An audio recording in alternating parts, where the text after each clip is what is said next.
vice-président du mouvement Mali Kanou, qui au lendemain du second tour, du premier tour, a rejoint le candidat de l'alternance et du changement, en l'occurrence Soumaïla Cissé. Ce faisant, Paul Ismaël Boro a démontré sa fidélité à ses engagements initiaux, à son combat originel contre l'injustice, contre l'arbitraire et pour la liberté du peuple malien. Depuis, avec ses camarades du mouvement Mali Kanou, ceux qui n'ont pas accepté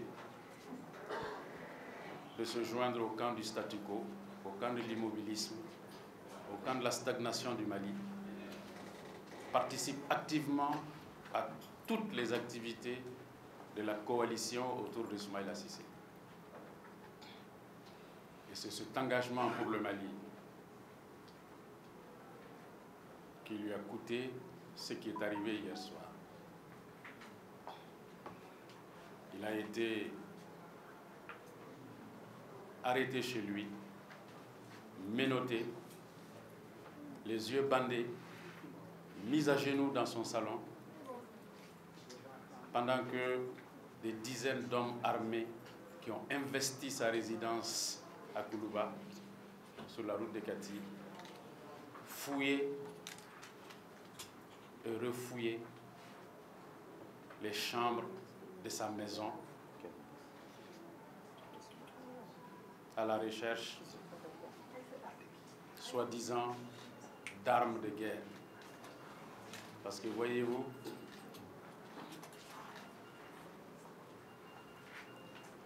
on l'a soupçonné, accusé, Paul Ismaël Boro, d'avoir soi-disant armé des manifestants samedi dernier.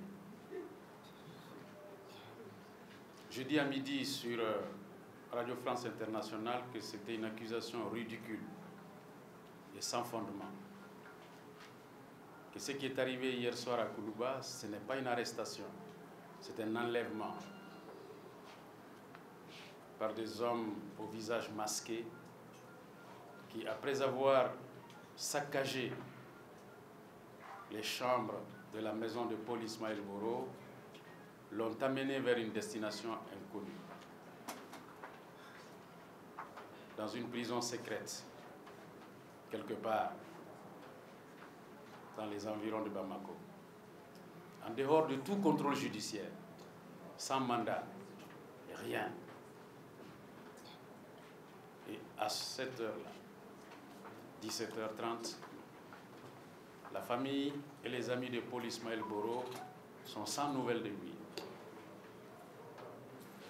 La famille et ses amis ne sont pas les seuls à être sans nouvelles de lui. Le procureur de la commune 3 est sans nouvelles de lui. Le procureur antiterroriste est sans nouvelles, pas au courant. Ça veut dire que l'institution judiciaire ne sait pas ce qu'est devenu un citoyen malien privé de ses libertés, ne sait pas ce qu'est devenu un homme politique malien qui s'est opposé au président sortant. C'est d'une gravité particulière. C'est d'une gravité particulière. Donc ce pays est devenu un pays sans foi ni loi. Les règles de l'état de droit sont bafouées, piétinées, foulées aux pieds.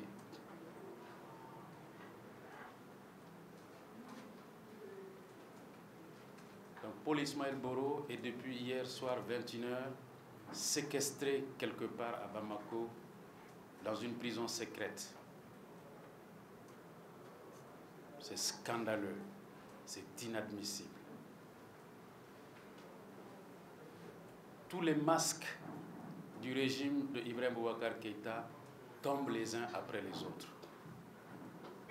Tous les masques démocratiques tombent les uns après les autres.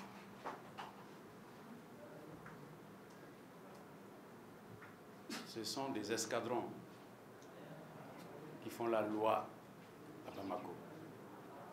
Ce n'est pas acceptable.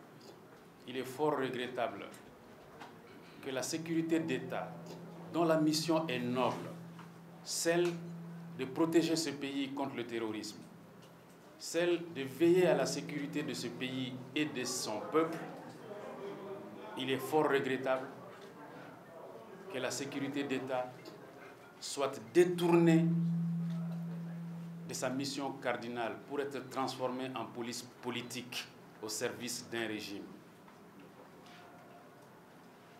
Ce que les tenants du pouvoir font avec la sécurité d'État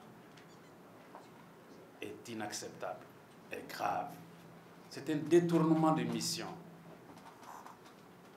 C'est la sécurité de notre pays, la sécurité de notre peuple qui aurait dû être la mission fondamentale de ce service, ô combien important dans n'importe quel pays. Mais que voyons-nous? Sous la houlette des généraux qui dirigent, des officiers supérieurs, parce qu'ils ne sont pas tous généraux, qui dirigent ce service, la sécurité d'État est devenue une police politique qui fouille les communications téléphoniques, qui fouille les mails, qui fait des raids dans les services, qui rentre dans les ordinateurs de la cellule de compilation du candidat Soumaïla Cissé et qui arrête les hommes politiques.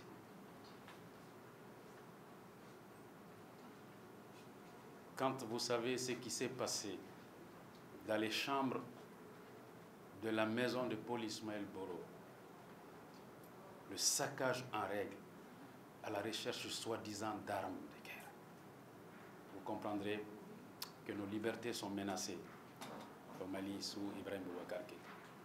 C'est inacceptable. Nous dénonçons, nous condamnons avec la dernière énergie ce qui s'est passé hier à Koulouba. Nous prenons à témoin l'opinion nationale et internationale, ainsi que les organisations de défense des droits humains au Mali et hors du Mali. Nous les prenons à témoin sur les dérives autocratiques et liberticides du régime d'Ibrahim Boubacar Keïta.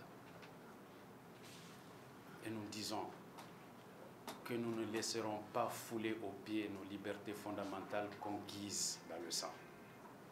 Nous n'accepterons pas. Nous exigeons la libération de Paul Ismaël Boro. Nous avons constitué déjà un pôle d'avocats. Les huissiers ont fait les constats nécessaires. Son domicile aujourd'hui. Nous allons nous battre contre les dérives autoritaristes qui portent atteinte aux fondations même de la démocratie dans ce pays. Merci à tout le monde.